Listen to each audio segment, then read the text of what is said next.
What's good YouTube? And welcome to the house. Today's Market Watch is going to be kind of more in-depth discussions. You guys seem to really like those. So I'm going to break down some news that came across my desk on the Lost Art promotion and also talk about Battles of Legend, more so out of memory, but I'm going to try to get to everything I've been thinking of because it's pretty important. But first, a feels good man plug. Some people have sent some stuff into the P.O. box. I already opened one of these, and this was from Neela Created, who's been in the live streams a lot, a guy who's coming up through the vending scene, and he sent me in 2 of every single one of the promos. These are pretty awesome in person, way better than I even thought. I do think they'll be a good long-term collectible, but I don't think they'll get any ridiculous prices. But some of these just look really amazing, and they get a giant puzzle on the back. That's why he sent me 2. He didn't have to. Thank you, man. I know you said something about it being towards the birthday. I really appreciate it. Now we have another package in here, and I don't know exactly what this is, so let me go ahead and actually get this opened. And I've just in case X'd out, we see there's a note here, okay. And a playmat. Okay, I think I know who this is from. So this is the Midnight Dreams playmat that actually came out recently, but it's a collab with another YouTuber. Sorry, whenever I put stuff in front of my face, it cuts out my audio. And I really like this stainless kind of, not stainless, gosh dang it. I really like the stained glass look. Stainless is actually something later in Market Watch. We do it live out here. So let's read a note real quick. Hey John, thank you for giving me a shout out the other day. It really means a lot to me. Here is the playmat that I promised. It brings me great joy to be able to give this to you, and I hope you really like it. I do. It's one of the best designs Midnight Dreams has done. Hope you're having an amazing day and staying healthy with everything going on in this crazy world. Baby Dragon 48. So go check out her YouTube for sure.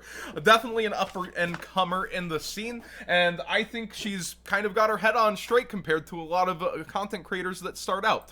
That being said, let's get into today's Market Watch and to close the scissors before something bad happens. Lost Art Promotions had something interesting with the fact that we see Harpy Conductor showing up at several locals today, which wasn't even listed on the Lost Art promotion, and it has the set number 26. I know some people from Europe have said that there's no promises of what order Lost Arts are going to come, but this one wasn't even announced on the promotion, so very interesting to see shops that were looking forward to getting Harpy Queen, not getting Harpy Queen and then getting this. Very, very weird. So I do think there's some good long-term holds when it comes to the new Harpy cards like Harpy Queen, who actually just came out a couple weeks ago. She's been holding around 20 to 25. Very few actually popping up under the 25 range, and in order to get these, all you have to do is spend 30 on product. Yet Harpy Queen is such a loved card, and now you get her in all her glory for the Yu-Gi-Oh! Man of finer culture and taste. It's gonna be released during a time where it's not getting distributed all the way through. I think it is a Lost Art promo you probably want to get your hands on sooner than later if you're hunting down all the Lost Art promos or you're just a fan of Harpies. And this promotion as a whole, it's been doing well over time. When we look at these, it's been stonks. It really has been. A lot of them have been going up over time somewhat consistently, getting rolling buyouts, and Konami's kept to their word and hasn't reprinted these anywhere else. So they're sticking to ultra rare. I don't think we'll be getting a secret or any other rarity of this Monster Reborn somewhere else.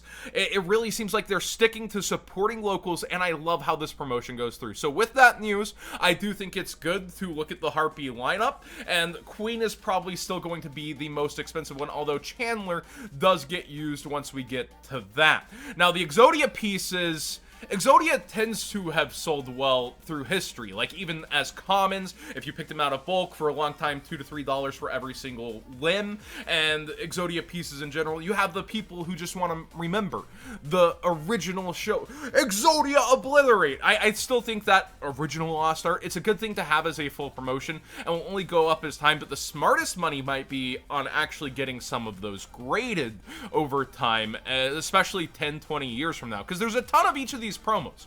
It's no secret, tons of OTSs are getting big boxes of these, and depending on their attendance, even more. And so there's a ton of these out there, and somebody tried to point out that, John, never suggest these, you know, people aren't gonna go into them, and even when they do, there's going to be bad locals that held on to these and sell them later. Yes, there's going to be people that either lose them in the back room and find them later, or, you know, are scummy, and when they retire their shop or don't care about their OTS status are going to do something like that, and large quantities will come onto the market.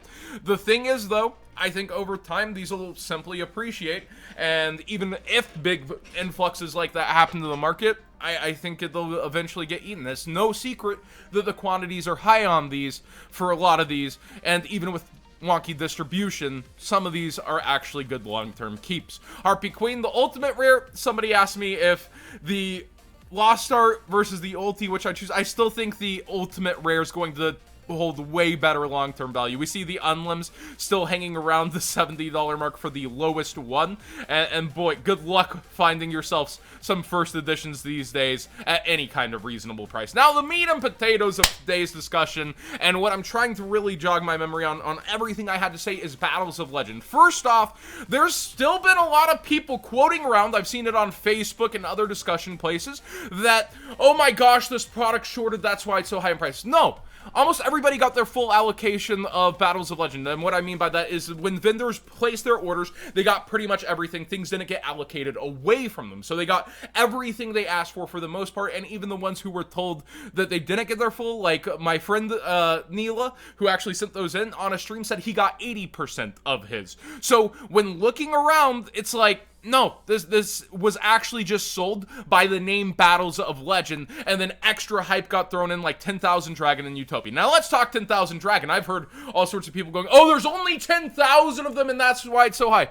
When there's 10,000 of something in this community, they don't necessarily just sell out like that. Let me give you the perfect example, and we showed this actually just the other day when it comes to a collectible that's been released that just doesn't have the right press to it. Those God Card slabs are limited to 5,000 each. There's only 5,000 of each of these, and then 5,000 of the gold ones. That's 10,000 total. Are they flying off the shelf? Are they disappearing? Are they out in minutes like Core TCG's 100 copies of their Comic-Con playmat? No. And by the way, Core TCG is going to list more of them throughout the week, so it's not like those 150 are all that was there, but that's what they listed for today. So do be aware that Tomb BLS mat, it's going to have further listings. That wasn't a one and done thing. I digress though. When it comes to the number, even if that was a rumor that was true, it's people parroting what they've heard. There could be less, there could be more. It really depends on the amount of cases that actually got busted open for Battles of Legend. And are there 20,000 cases between the EU and, you know, all other regions, USA, all the TCG regions?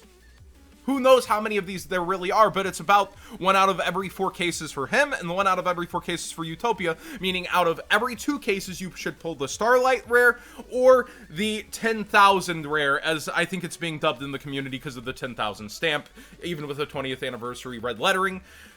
Technicalities aside, I think the Utopia is the way better long-term keep still. This is an ace monster that's had multiple buyouts on just its DT version to the $50 price point. That means so much to a lot of people who are now getting money to go number hunting and do other things. It's in the astral language, and you can still use it in tournaments. This does not stop you from using it in tournaments. All you need is actually a translation. I think over time you'll see rolling buyouts on this further. While this is the only version of 10,000 Dragon, it's a cheese card, it's not a meta card, and what's really, I feel like, shoving it is all these rumors, all these excitements, all these things.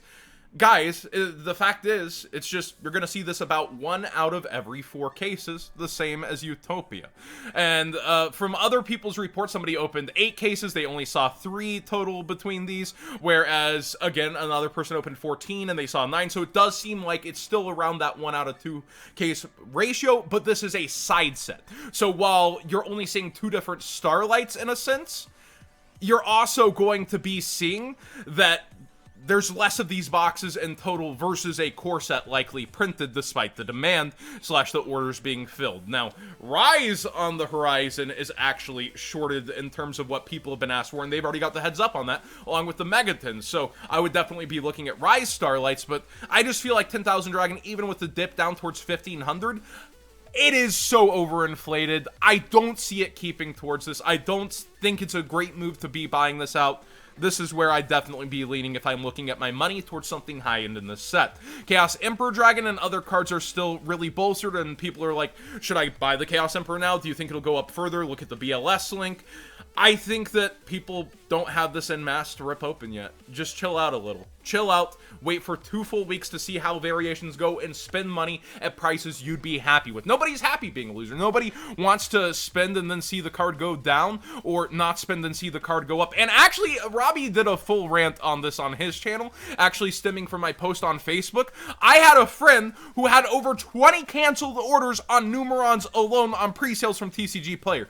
If you're playing the game for pre-sales, take your W's with the L's. When you checked out, when you put that thing in your cart, and things actually change in price, that's the market always. Take your L's along with your W's. Those same people probably ordered invocations. They're not canceling their orders on that. They're just like, yeah, I got my cheap invocations at 12s, 14s. But Numerons, I'm going to be able to pull these, or these are in mass. I'm going to cancel my orders. Do not cancel your pre-sales. That's a terrible practice that we actually go in on vendors for. Don't start that as buyers. Don't do that as buyers. That's completely awful.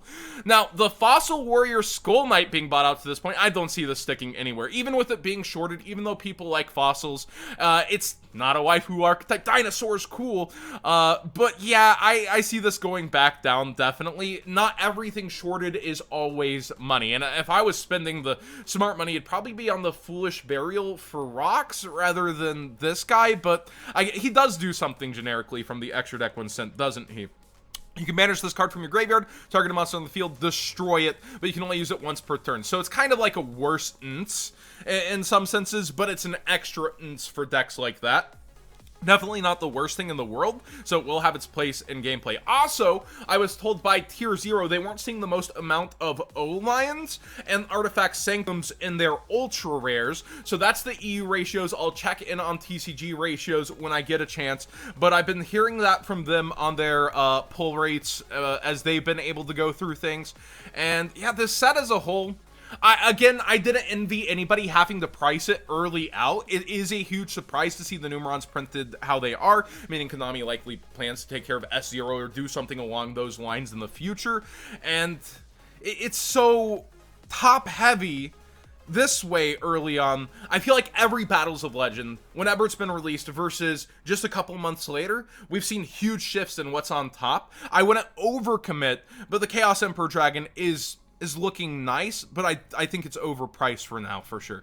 Thanks for watching today's Market Watch. I think I got through everything. The Starlight rumors, the box prices and rumors. I heard a rumor. If you came to that Wednesday stream last week, you know I already was going crazy with I heard a rumor. Golly, go with what you know, not just what sounds good. Otherwise, you end up buying out like Ancient Leaf because you think Master Rule 4 is going to be 10,000 life points. Remember that? I heard a rumor. Alright. Please subscribe if you haven't already. Give this video a thumbs up if you enjoy the more general conversations like this. Oh, also speaking of 10,000, here's a much more desired thing that actually sold for 12 to 1,300, and it's actually just choked out because international shipping's choked out right now.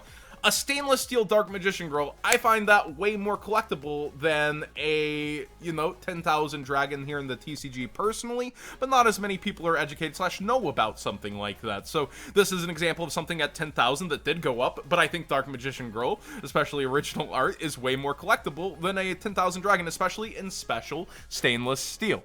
Please use that TCG Player link when shopping on TCG Player to support the channel directly for the cards you'd already be buying. And I'll see you guys on the live stream tonight at 7 Central for sure.